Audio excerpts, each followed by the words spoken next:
Good afternoon, everyone, and welcome to this week's edition of the Departmental Showcase. Today, we are featuring Immigration, Refugees, and Citizenship Canada.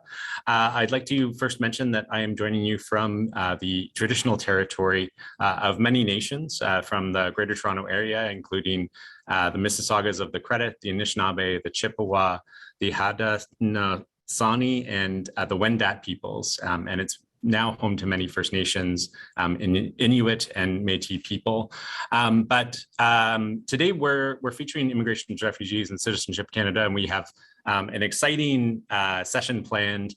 And throughout the day, throughout the session, you'll be able to participate in the language of your choice, so in English or in French. Alors, vous pouvez participer dans la langue de votre choix et en utilisant les fonctions questions et réponses sur votre écran. Ou en partageant vos pensées sur le fonction chat. So please feel free to ask questions throughout the session using the Q&A function and share your thoughts in the chat as we go through our session today. So with that, I will hand it over to our esteemed colleagues from Immigration, Refugees, and Citizenship Canada, and definitely be sure to join us every week for the Departmental Showcase until mid-August. Thanks very much, everyone. So thank you, everyone, for joining us today. I would like to begin by acknowledging that since I'm in Ottawa, I am on the traditional unceded territory of the Anishinaabe Nation. I recognize that we are joining in from different places and that therefore you may be in a different traditional Indigenous territory. I encourage you to take a moment to reflect on that and acknowledge it. I would like to equally welcome each and every one of you who join us today for our presentation. I want to begin by giving you a little introduction to Immigration, Refugees, and Citizenship Canada, or in short form, IRCC. IRCC is an incredibly rewarding place to work. Our departmental plan supports the overarching objective of maintaining an immigration system that drives economic growth and innovation, helps reunite families, supports Canada's humanitarian commitments, and protects Canadians. Our mandate benefits the entire country, creating a safe and welcoming destination for immigrants, refugees, and asylum seekers.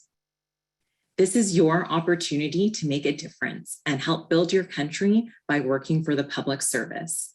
It has real meaning and impact on the lives of Canadians. Some of the biggest challenges in society are solved by the government. It requires interventions and innovative solutions. You can be a part of shaping a better Canada. How inspiring is that? Pensez à vos passions et à vos intérêts. Qu'il s'agisse de sciences, de l'ingénierie, du droit, de communication, il existe tout ici au gouvernement. Et nous sommes même à l'international. Nous avons des bureaux régionaux dans plus de 60 pays dans le monde. Une carrière à la hauteur de votre passion en aidant à faire croître un Canada plus fort, meilleur et plus inclusif partout dans le monde. Le choix est à vous. Ici, à IRCC, il y a du travail intéressant et significatif à portée de main. Que ce soit dans notre secteur des services ministériels qui aide à la gestion de projets, aux ressources humaines, aux finances ou dans le secteur des opérations qui possède une expertise en intelligence d'affaires, en gestion du risque d'intégrité et analyse, et plus encore, nous avons quelque chose pour tout le monde. Si vous souhaitez voyager à l'étranger, notre programme de développement du service extérieur vous offre exactement cela. Le monde sera votre lieu de travail avec des affectations au Canada et à l'étranger. Écoutez bien notre présentation pour apprendre davantage sur cette opportunité. Et ce, pour ne citer que quelques exemples. La liste des possibilités est infinie. A career IRCC would be one with dynamic and dedicated team, opportunities for advancement, career diversity, contribution to society, and great benefits. If you're interested in having a front row seat to shaping public policy, and building a better Canada, then I would encourage you to consider a career with the federal public service and at IRCC specifically. Take a look at our current opportunities on GC Jobs and on our career page, which we will link in the chat. Nous avons avec nous aujourd'hui deux étudiants de notre équipe de l'expérience de l'employé à IRCC qui ont été très utiles au succès de notre événement cet été.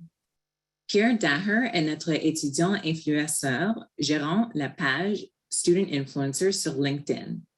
Il partage tout ce qui concerne les étudiants et veille à ce que nos étudiants ne manquent aucun événement. Le lien vers la page de l'influenceur étudiant sera publié dans le chat. Nous avons également notre étudiant ambassadrice, Joëlle Tibbs, avec nous. Elle fait partie de l'initiative des sous-ministres champions des relations universitaires, encourageant la relation entre les universités et la fonction publique. En tant qu'étudiante ambassadrice, elle relie son école de l'Université St. Mary's à IRCC, aidant à partager le travail de IRCC avec d'autres étudiants étant leurs représentants à IRCC. Pierre and Joelle, I'm not sure if you're able to join or open your camera. If you are, you can say a quick hello. And so that's our student influencer. Thanks, guys. So I am now happy and excited to introduce our speakers for today's event, Claudine Bissonnette and Wendy Gall, who both work on the coordination team of the Foreign Service Development Program in the International Network at IRCC. In their fun presentation, they're going to speak to you about how this program works and answer all the questions you may be wondering about. This is a very interesting program that I believe many of you will be applying to at the end of the presentation. So without further ado, Wendy and Claudine, the floor is yours.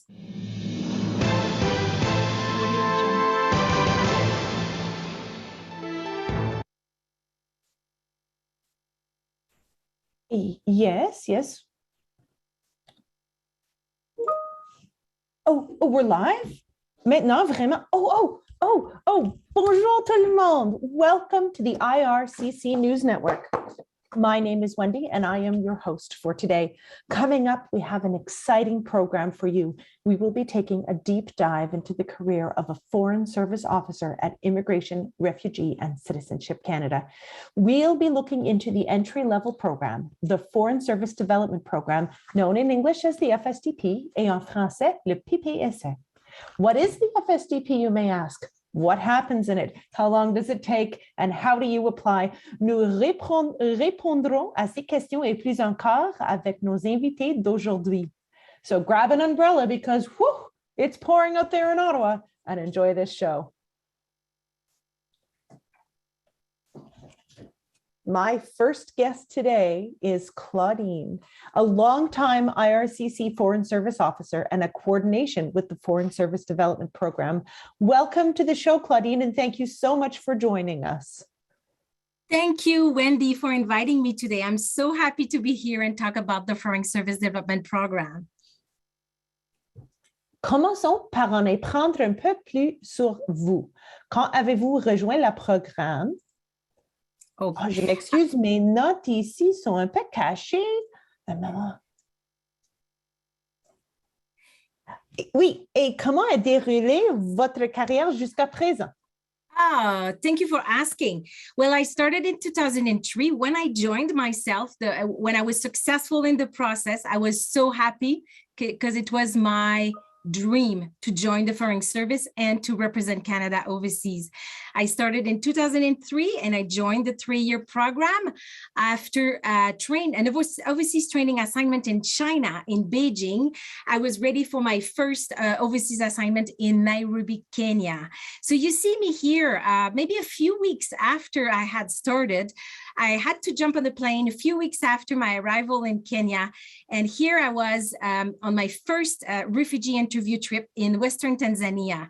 And because that's what it is about. The Foreign Service Development Program is about training and developing migration officers in order to perform the duties of migration officers who make decisions, who review applications of people who wish to come to Canada to visit, to study, to work temporarily, or to immigrate, or to come as refugees.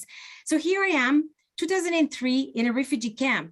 And this picture was taken a few seconds before the generator exploded. So it shows the adaptability and the flexibility that you must demonstrate at all times. Because from this point on, I didn't have a laptop to continue my interview. So everything had to be handwritten. And guess what, Wendy? On my first letter of offer, it was actually indicated that you must have the physical ability to carry heavy material. Because not only did I have to carry these heavy suitcases full of files, but I had to protect them at all times because they contained very private and confidential information. So did you get any training in order to, block off anyone who wanted to steal your suitcase? I was fortunate enough that I had received police officer training in the past, but that's just because it's my own path. But would I have applied those techniques? I'm not sure. It depends the level of threat always. But we would sleep with our files at the time. But Wendy, just to answer your question, I've been in the Foreign Service for 18 years. It's still an honor for me to represent Canada. I've had several postings since then, both in Canada and overseas. My latest, which was with my whole family in Colombia, Bogota, and we all came back from Colombia trilingual because we had acquired the knowledge of Spanish language. And now I'm in Ottawa until my next posting overseas, and I'm currently one of the 2 FSDP coordinator at the, working, coordinating this amazing program that I'm happy to present to you and your audience today. So that's very interesting. So what I'm hearing is you like safaris and coffee, but maybe not in that order. There was coffee still in Colombia, but no safaris. But I do follow the coffee climate indeed. Let's see where's the next place. So now that you're here to represent the FSDP, tell me, what is the FSDP? Tell me about the program.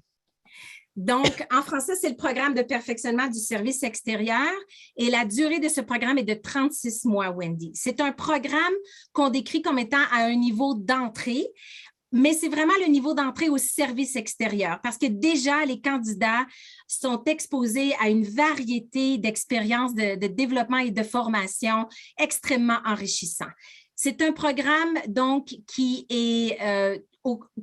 comporte plusieurs éléments qui doivent être réussis par les candidats tout au long du parcours. Je vais vous présenter les éléments bientôt, mais donc, c'est un programme qui offre formation et opportunités de développement professionnel pour mener au développement de ce que je disais tout à l'heure, les agents de migration qui travaillent pour IRCC à l'étranger. Okay, so 3 years, that's a really long time to spend in training. Although, you know what, now that you mention it, I've been in my career for 20 and I learn new things every single day. Just yesterday, I'll tell you, I did my entire broadcast and I totally forgot to put on pants, but COVID habits are hard to break, right? Anyways, so what happens during the first year? So typically the first year will be spent in Canada at NHQ in the National Capital Region. The duration of the time in Ottawa will depend at the time the participant joins. So participants will spend between 6 to 12 months at NHQ. During that first year, candidates will go through a series of formal training and development professional assignments. I should mention, Wendy, that candidates have to meet bilingualism, have to meet what we call the language proficiency of CCC. That's a bit of the government jargon here, but you must be proficient in your second official language. And if it's not the case, well, we are one of the very few departments who provide language training for up to 2,270 hours, which equalize a bit around 14 months. And in order for the candidates to meet that level, that required level. So upon success of reaching that level of French or English, candidates join our program. And right from the beginning, it's exciting. Right from the beginning, you are assigned to a team within the international network.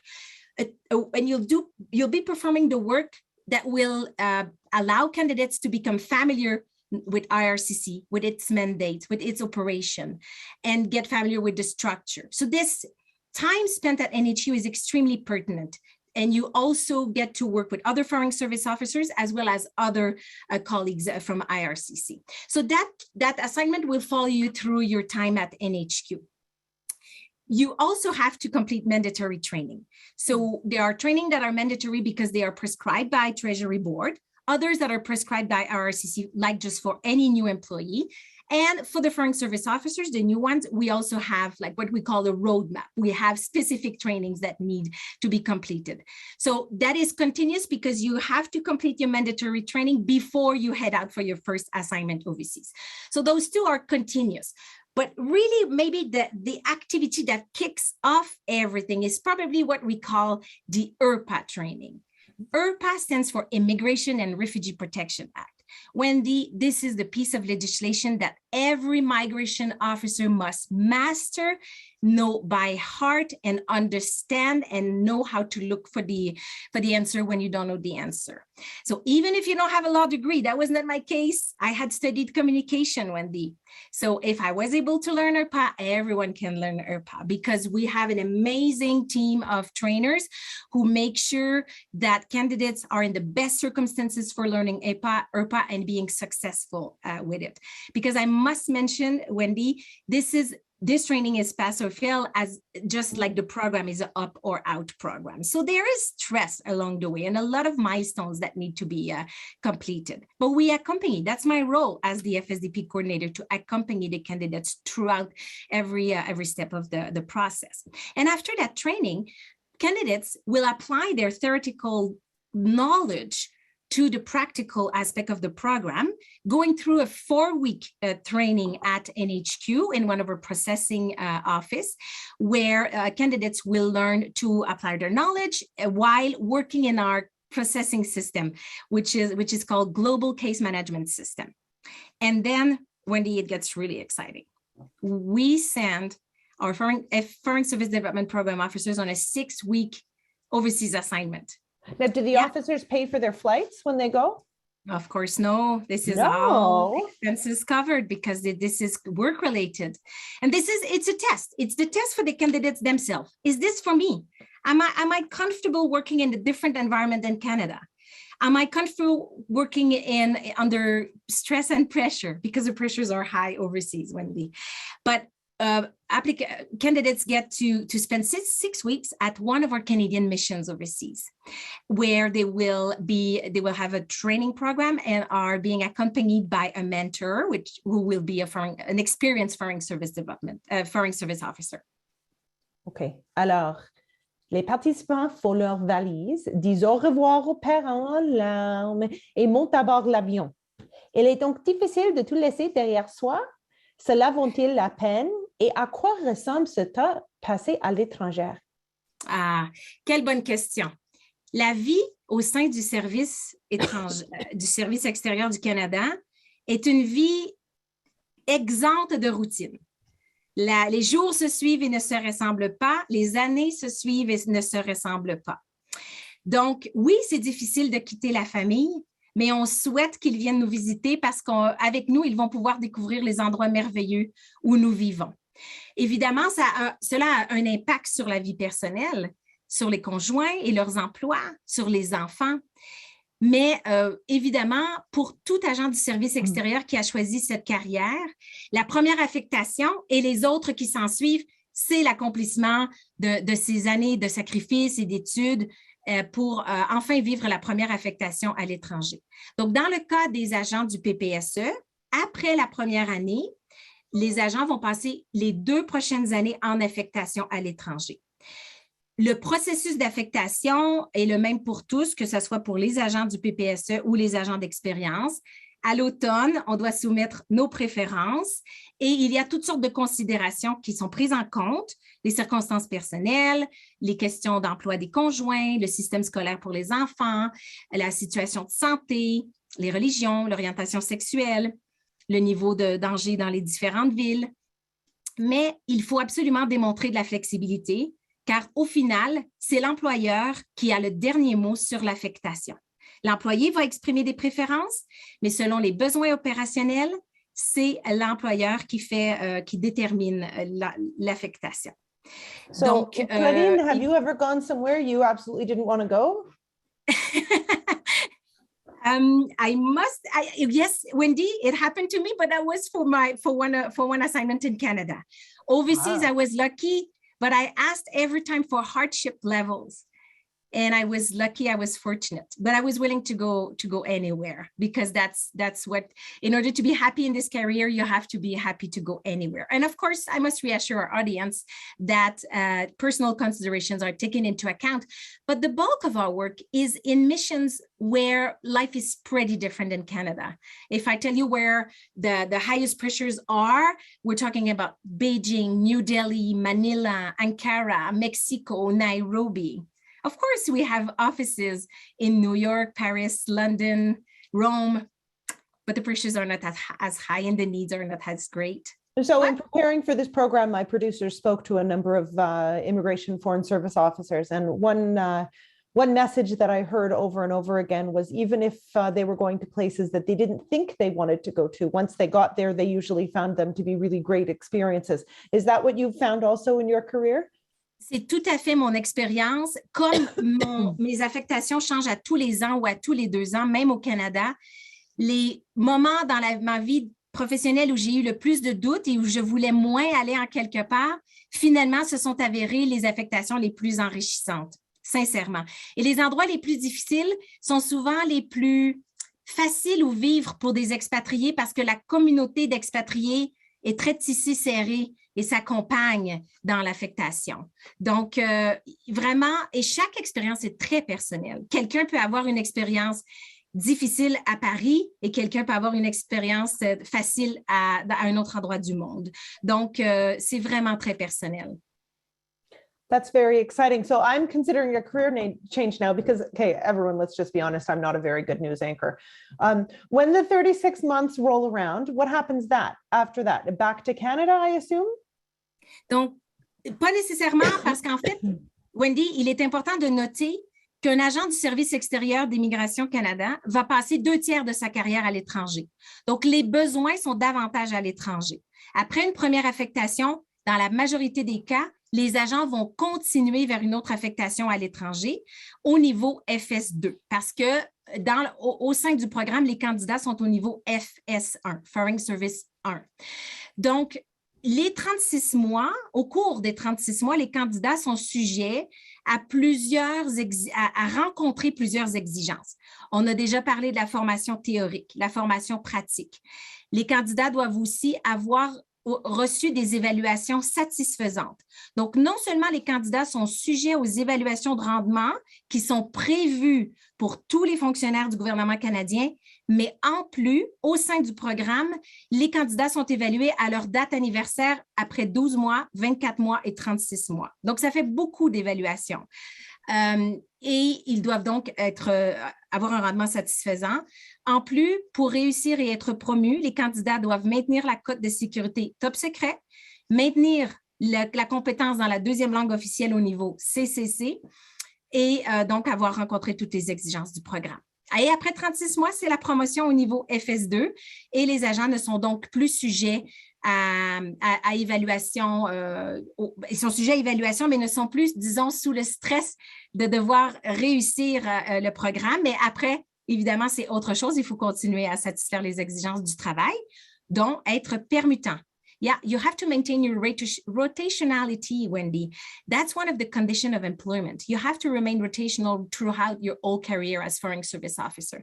Actually, there's a maximum number of years we can spend in Canada, as well as if we spend too much time overseas, we are called back at NHQ because it's important at some point to come back to the mothership and connect again with what's happening in Canada. Both are really important. So what can people expect after graduation? What's the life like? What about pets? I have a pet turtle. Would I be allowed to bring my turtle? A spouse, kids? What's life like?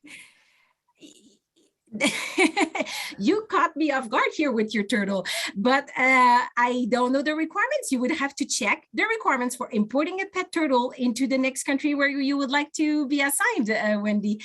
So I just touched on it a bit. It's a life where there's a lot of movement, where you have to continuously demonstrate that you are rotational. It has a high impact on spouses and their employment. In my case, I was lucky. My husband is a teacher. He actually has had amazing professional opportunities overseas. And then when coming back to Canada, it was easy for him to reintegrate here. But it really depends. And nowadays with virtual work, we are seeing a greater number of spouses who are able to carry on with their profession and work remotely. Sometimes with the time difference, it's not always easy though. But you have to think, I describe this life as gaining a lot, but often losing a lot. Like I've traveled the world, Wendy. I've been to places where I would have never been if it had not been for the foreign service. Just think of the refugee camps. I mean, it's extremely difficult to travel in a refugee camp, but it's part of life, and it's important to see what's really happening there. And for me, when I make decisions on refugee applications, it's important that I was able to see for myself the conditions they were living in. So travel to places, the amazing opportunity to work closely at our Canadian missions with locally engaged staff. That's extremely interesting, but also it has an impact being away from family. And when things happen in Canada, you miss birth, you miss funerals, you miss accompanying your close ones when they are going through difficult times. During the COVID, it was difficult with the restrictions, travel restrictions. So for our colleagues, it's been really difficult. But again, for me, it continues to be an honor to carry on with this career. So what is next is to, as I said, 2/3 of the career overseas, going from one place to another. Some postings are of a duration of 2 years, some of 3, some of 4. It depends of the level of hardship in the different locations. Well, this was absolutely fascinating. Thank you so much for joining us today. C'était notre invitée Claudine, une FS et représentante du PPSE. Elle restera pour répondre aux questions et parler de ses expériences à la fin de l'émission. Thank you, Wendy, for inviting Merci, Claudine. Next up, we will be welcoming Valerie, a current FSDP participant joining us all the way from East Africa. Are you there, Valerie? Can you hear me? Hi, can you hear me? Absolutely, yes. It's a pleasure. Welcome to the show. Oh, good. Oh, thanks so much. Oh my gosh, I wasn't sure if I was going to make it. There's so much going on here, and it's a rainstorm out here too. So let's start with getting to know you a little bit better. So it's a rainstorm here. We both need umbrellas. So what did you do before joining the Foreign Service? What did you study? What are some of your pre-Foreign Service experiences? So a little bit strange, actually. I think most people think you do international relations or world relations, that sort of thing. I did personally advanced corporate finance, completely on the other side. But I actually think it enriched my career so far, because I worked in the private sector for a little bit in consulting, and then I worked for a charity, and then I kind of made my way over to immigration and settlement work back in Toronto. And I loved my work there. And then when this job came along, it was really exciting because it was almost like seeing the other side of settlement work. And then getting into the FSDP program has been incredible because, like I said, I'm not the only one who did kind of a weird background. I went to Western. I met people from all across Canada, all in different backgrounds as well. And some of my really good friends in the program have arts degrees, media degrees, marketing, even came from other departments. So it's been really cool. And what has been your experience so far in the FSDP? I would say ups and downs. So it kind of comes and goes in waves. Sort of like an airplane, hopefully up and there's down at the right time. Yeah, like the one you're looking at. No, but it's been really, really great. very fruitful. I've learned a lot. So stuff that's really, really outside of what I did in school and what I did, what my background was. It's been a great learning curve, like very steep. But I think it's been really great because I find every day I learn something new. Like Claudine was mentioning before, there's a 3-year program. So I did the training back in Ottawa. I actually got to do my OTA out in Poland. We did an area trip to Belarus. So places that I never thought I'd ever go, even just for, personal travel, but I got to see the people there, experience the lifestyle, get to know not just the officers, but the local people there and experience the culture. And then now I'm on posting, and that's been really great because it's not just meeting and working with people in IRCC, it's people all across the department.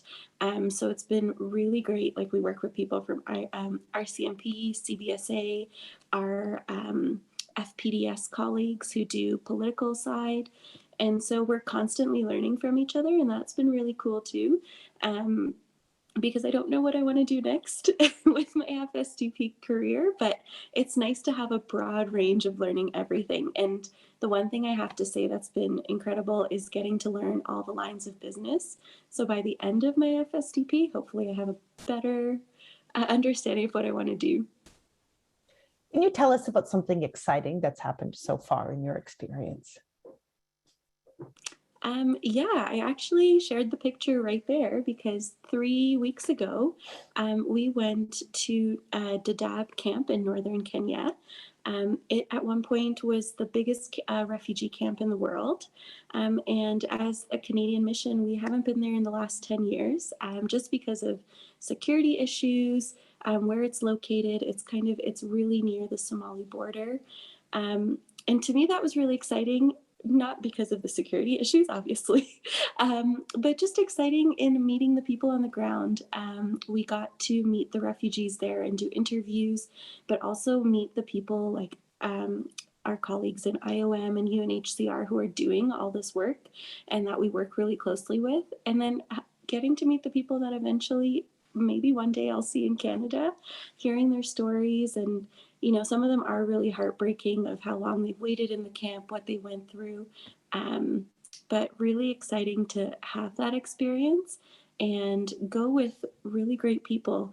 We blurred our colleagues there, but their people are some of our local staff who've been around for years and have such amazing knowledge. So it's nice to learn from them. That's very exciting. And I bet you took more than just one picture while you were there. Yeah, this one's not from up there. This was something else that I think is really exciting as well. You get to know things on the ground. So this is actually at an elephant sanctuary. So we don't only as FSDPs or any foreign service officer go and just work all the time and be workaholics. We get to integrate ourselves into the culture. So this is an elephant sanctuary where they find elephants in the wild. They rehabilitate them. So maybe they're separated from their parents. Maybe they were caught by a predator, that sort of thing. And then they rehabilitate the baby elephants and re-release them back. Something that's really close to me because I love animals. So I kind of get to participate in work that's really great, but also see some of my passions like in some of these countries that we get posted to. It must have been hard not to take a baby home with you, although I'm not sure if it would have fit in your luggage, right? Yeah, I mean, I think that one just behind me was like 2 tons or something like that. And I was like, oh my gosh, I'm sure you can run me over. What's one of the favorite things? What's one of your favorite things about going through the Foreign Service Development Program? So usually we're in cohorts, and my cohort was about 12 people. And the reason I love that is because we all went through, the stress levels, the happy moments together. And when we got our postings abroad, it was incredible because we're all spread around the world. And that's my favorite part. It's knowing that you have friends all around the world. You can go over and visit them. They can come visit you. I actually had a visitor this past weekend, and it's so nice to see your friends. So it's almost like you have a home base all around the world of people that you know, but also people who can help you. So if you're having a hard day at work and you can't figure something out, they're just a Teams message or an email away, and somehow it works with time differences that we can all message each other over the course of the day. So it's been so nice. That's very exciting. Do you have any advice for people considering a career in IRCC's Foreign Service? Don't limit yourself. I think sometimes people get a little scared of, maybe I don't have the right background, maybe I don't have the right knowledge, maybe it's something outside of what I studied. Really don't limit yourself. I think the program's really built to teach you everything you need to know for the job itself. Very hands-on, and you have really great mentors in Canada when you're doing the training, but also when you're abroad at posting. So I think challenge yourself. Like, it's very different and it's a different lifestyle, but if it's something that you're interested in, don't limit yourself with, I haven't done this, or maybe it's too much of a hill to kind of climb. I think there's a lot of people who are there to help you, and you'll get there. So it's an exciting posting to be on. And I really enjoy the FSDP program. Wonderful. Merci de vous joindre à nous aujourd'hui. Votre expérience a été si intéressante. As they say in Swahili, asante sana. Thank you very much. Asante. Et maintenant, je tiens... Oh, je m'excuse. A little bit of a IT issue here. Just one moment.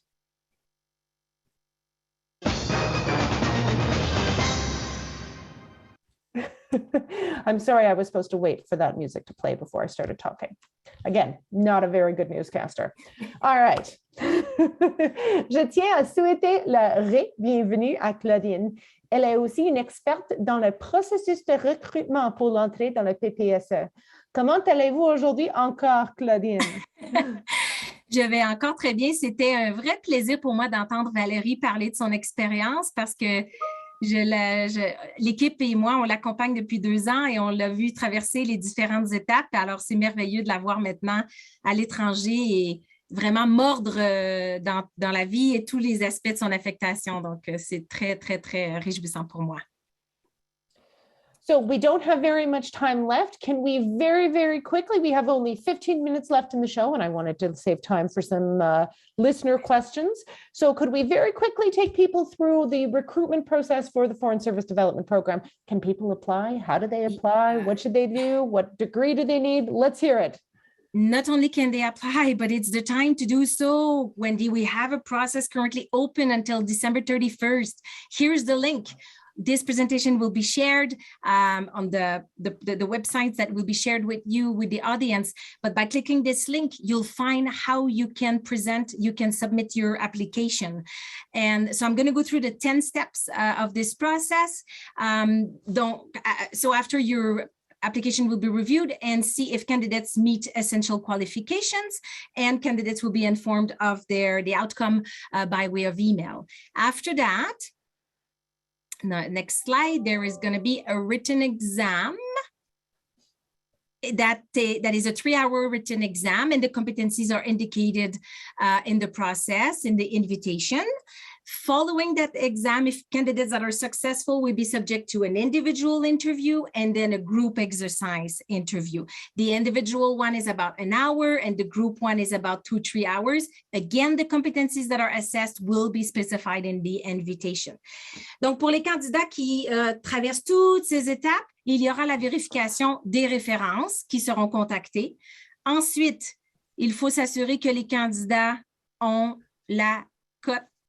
J'attends la prochaine. I'm waiting for the next slide. Thank you. On la cote de sécurité très secret. Donc, si les individus qui ne détiennent pas la cote de sécurité très secret, il faut remplir plusieurs formulaires et faire l'objet de vérifications très rigoureuses. Et il y aura l'examen d'évaluation langue seconde encore pour déterminer la compétence dans la 2e langue officielle. Et comme j'ai dit tout à l'heure, pour les personnes qui n'ont pas CCC, il y a la formation linguistique. And last, individuals who do not meet CCC will be invited to start official language training for a total duration of approximately 14 months to meet that level of proficiency. And then when all the conditions are met, individuals who qualify to be appointed as FS1 will join the international network and will start in the Foreign Service Development Program. Those are the steps, Wendy, in a nutshell, just to know what to expect, because we want to hear those questions. Absolutely. Et maintenant, c'est ma partie préférée de notre émission, les questions du public. Nous avons recueilli les questions de nos fidèles téléspectateurs et nos invités sont restés pour aider à y répondre. So here we go. Our first question, I think most of these questions are going to be directed towards you, Claudine. Does the Foreign Service, when FSDPs are in training, do they receive a reduced salary or do they receive an honorarium? In official language training, it's not called a salary, but it's called allowances, which corresponds to approximately 70-75% of the FS1 salary. When participants join the program, they receive the FS1 salary that can be found on the internet. All public servant salaries are public information. Okay, absolutely. Does the Foreign Service always pay for your family to go with you? Is there anything that the Foreign Service does to mitigate the strain of potentially being away from loved ones in Canada? Well, there are different financial incidentals, let's say. When it comes to travel expenses, of course, the family members will have their expenses covered as well. There's no such thing as a salary or as a compensation for an accompanying spouse. And then there are what is called foreign service directives that will apply and will compensate for, depending when you're posted, where you're posted, for hardship level postings. Foreign service directives will be higher than other places. It's a calculation also made on cost of living, but the salary stays the same. It's just that depending where you are posted as the employee, you receive some allocations that will vary from one place to another. So indirectly, there is a compensation, but honestly, there is nothing that replaces a spouse's salary. Absolutely. How many new FS do you plan to hire in the next year? We would really like to hire a great number.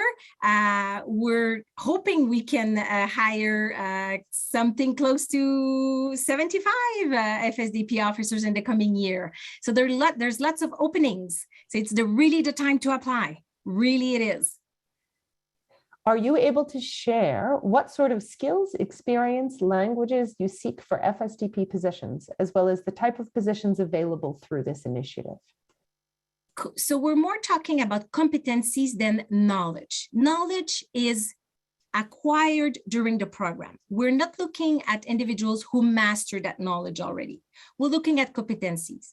And then all public servants are subject to 4 mandatory competencies.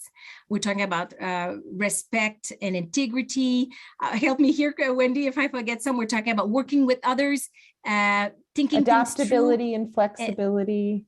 Yeah, and foreign service officers are subject to 3 additional ones: adaptability, flexibility, networking and alliance building, as well as technical expertise. That's the knowledge of IRPA, the legislation, and all the procedures and everything.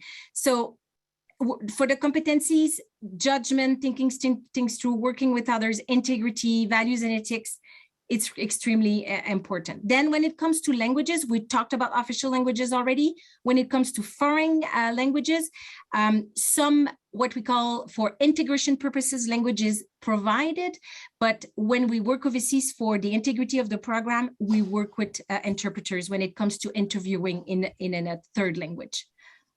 So we don't expect candidates to have to master a foreign language. It can be an asset though, of course. What tasks do you spend the most time doing at posting? Migration officer work is very operational. So at the level of an FSDP officer, it's a lot about processing applications, which will involve processing on paper and also conducting interviews. It may involve traveling in the region. So that will be the core of your responsibilities. But of course, there will be cases for which you will interact with your risk intelligence colleagues because you have concerns with the integrity of a file. You may be called on writing reports on migration trends in your area. You might be called on attending meetings with international partners or diplomatic counterparts on different migration issues. You have to manage in personnel overseas because you always manage locally engaged staff, and you interact with your colleagues from other parts of the mission, and you may participate in a student fair or promotion events. But the core of the mandate is really to process applications of individuals who are applying for coming to Canada as non-immigrants or immigrants. And what are the educational requirements in order to apply for the Foreign Service Development Program? Bachelor's degree. In anything? In anything. In philosophy? Philosophy. Okay. And do you have to be finished your degree? Philosophy is great, right? Do you need to be finished your degree before you apply? Yes, indeed. Okay, that was quick and easy. We've seen a number of questions from our viewers relating to people who are already in the public service, hoping to go on posting who may not be members of the Foreign Service Development Program or foreign service officers.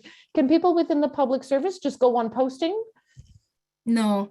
There are opportunities for IRCC colleagues within the department, but for members or employees of other departments, other than the ones who already have, presence overseas, such as our colleagues from CBSA, from DND, from CSIS, for example. But there is no with IRCC, there are opportunities for people outside the FSDP, but it's not possible for someone working for another government department just to go on assignment with IRCC overseas.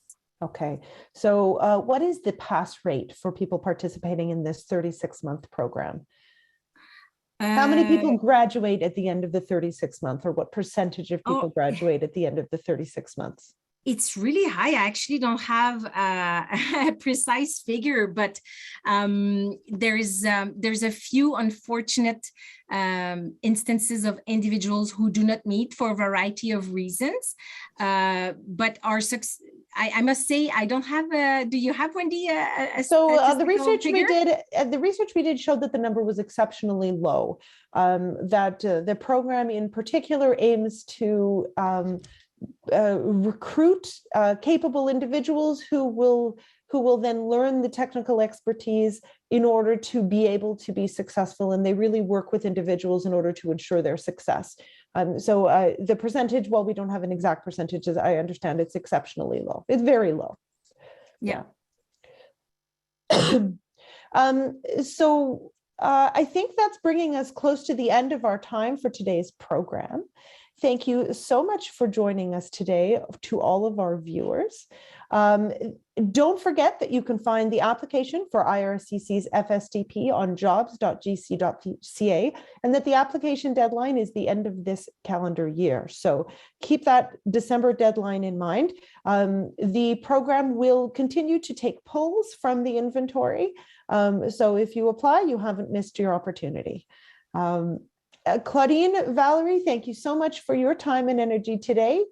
Asante sana, merci beaucoup, et au revoir à nos invités and to our audience as well. Merci, à la prochaine. Merci, bye. Thanks very much. So that concludes today's departmental showcase, and thanks very much for our colleagues from IRCC for sharing their insights on the Foreign Service Officer Development Program. Very interesting to hear all about that, and definitely lots of questions and a very active chat and Q&A going on. So thanks very much for your participation this week. Pour nos participants aujourd'hui, merci beaucoup pour partager vos questions, pour partager vos commentaires par rapport à ce programme et par rapport à l'IRCC. Certainly, il y a beaucoup d'opportunités à l'IRCC, so definitely a lot of opportunities at IRCC. It's interesting. I think you see a lot of people where, they've had some experience working at IRCC. I myself was a manager at IRCC a number of years ago, and still, I think back fondly on that time and the impact that you can have with a career at IRCC. Join us next week for our next session on the Departmental Showcase featuring Environment and Climate Change Canada. And we'll be continuing the Departmental Showcase until mid-August. And the recording from today's session will be posted on our YouTube channel this week. And we'll be posting any links that were shared, any presentations that were shared on our wiki page. Alors, merci beaucoup tout le monde et puis bonne journée à vous tous et merci pour participer aujourd'hui pour le ministère sous les projecteurs. Thanks very much everyone for participating today for the Departmental Showcase, and thank you again to our colleagues at IRCC. Merci, bonne journée, have a great day.